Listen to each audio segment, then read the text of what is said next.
ഓരോ കാര്യങ്ങൾ വരുമ്പോഴും അതെങ്ങനെയാണ് എന്നറിയുന്നതിനായി പലപ്പോഴും നമ്മൾ പലരോടും ചോദിക്കാറുണ്ട്. എല്ലാവർക്കും അറിയേണ്ടതായുള്ള ചില നിയമങ്ങളുമുണ്ട്. നിയമങ്ങളാൽ നിയന്ത്രിതമായ സമൂഹമാണ് നമ്മുടേത്. നിയന്ത്രണങ്ങൾ മറികടന്നുള്ള നിയമലംഘനങ്ങളും അനവധിയാണ്. ചെറിയ നിയമലംഘനങ്ങളോട് പലപ്പോഴും നമ്മൾ കണ്ണടയ്ക്കും, ആ തെറ്റുകൾ തുടരും. നിയമങ്ങളെക്കുറിച്ചുള്ള അറിവില്ലായ്മയും ഇതിന് കാരണമാണ്. കടം വാങ്ങിയ പണം തിരികെ കിട്ടിയില്ലെങ്കിൽ എന്ത് ചെയ്യണം? കൺസെഷൻ നൽകി യാത്ര ചെയ്യുന്നവർ ബസ്സിലെ സീറ്റിലിരുന്നാൽ എന്താണ് പ്രശ്നം? മിനിമം ബാലൻസ് ഇല്ലെന്ന പേരിൽ ധനകാര്യ സ്ഥാപനങ്ങൾ പിഴ ഈടാക്കിയാൽ എന്ത് ചെയ്യണം? ഇതൊക്കെ അറിയണമെങ്കിൽ ഇതിന്റെ നിയമവശം അറിയണം. അനുകൂലമാവേണ്ട പലതും അറിവില്ലായ്മ കൊണ്ട് നമുക്ക് അന്യമാകാറുണ്ട്. ഇത്തരം ചെറിയ വലിയ അറിവുകൾ, നിയമവശങ്ങൾ ഇന്നു മുതൽ പ്രേക്ഷകരിലേക്ക് എത്തുകയാണ്. തുടങ്ങാം നോട്ട് ദ ലോ പോയിന്റ്.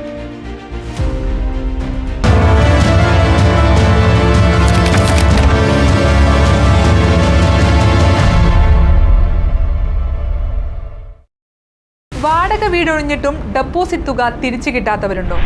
വീടൊഴിയുന്നത് നേരത്തെ അറിയിച്ചിട്ടുണ്ടാകും, ശരിയെന്ന് വീട്ടുടമയും പറഞ്ഞു കാണും. പക്ഷേ ഒഴിയുന്ന സമയത്ത് മുട്ടാപ്പോക്ക് കാര്യങ്ങളും പറഞ്ഞ് വീട്ടുടമ കൈമലർത്തും.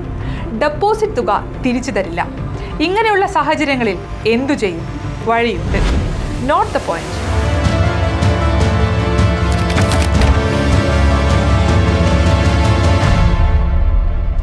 പഠനത്തിനും ജോലിക്കും മറ്റുമായി സ്വന്തം വീട് വിറ്റവരിൽ പലരും അനുഭവിച്ചിട്ടുള്ള പ്രശ്നമായിരിക്കും ഇത്.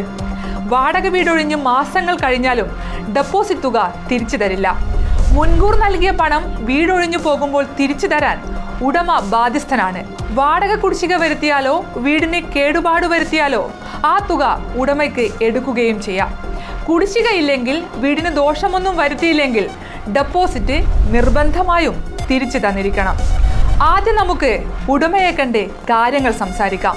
എന്നിട്ടും വഴങ്ങുന്നില്ല എങ്കിൽ പിന്നെ ഒന്നും ആലോചിക്കണ്ട, ആദ്യം ഒരു വക്കീലിനെ കാണുക. വീട്ടുടമയ്ക്ക് നോട്ടീസ് അയക്കാം.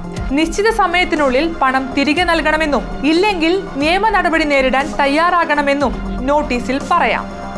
നോട്ടീസിന് മറുപടി നൽകാനോ പണം നൽകാനോ വീട്ടുടമ തയ്യാറായില്ലെങ്കിൽ ഉറപ്പായും നമുക്കൊരു സിവിൽ സ്യൂട്ട് ഫയൽ ചെയ്യാം. വിശദമായി പറഞ്ഞാൽ, ഇന്ത്യൻ കോൺട്രാക്ട് ആക്ട് 1872 പ്രകാരം ഉടമ ഏതെങ്കിലും രീതിയിൽ ഡെപ്പോസിറ്റ് കരാർ ലംഘിച്ചാൽ താമസക്കാരന് കേസ് കൊടുക്കാം. കൺസ്യൂമർ പ്രൊട്ടക്ഷൻ ആക്ട് പ്രകാരവും ഉടമയ്ക്കെതിരെ പരാതി നൽകാവുന്നതാണ്. നെഗോഷ്യബിൾ ഇൻസ്ട്രുമെന്റ് ആക്ട് 1881 പ്രകാരം ഉടമ തന്ന ചെക്ക് മടങ്ങി വന്നാലും പരാതി നൽകാവുന്നതാണ്. പക്ഷേ താമസക്കാരൻ ശ്രദ്ധിക്കേണ്ട ചില കാര്യങ്ങൾ കൂടിയുണ്ട്. അതായത്, നിങ്ങളുടെ കയ്യിലുള്ള രേഖകൾ കൃത്യമായിരിക്കണം.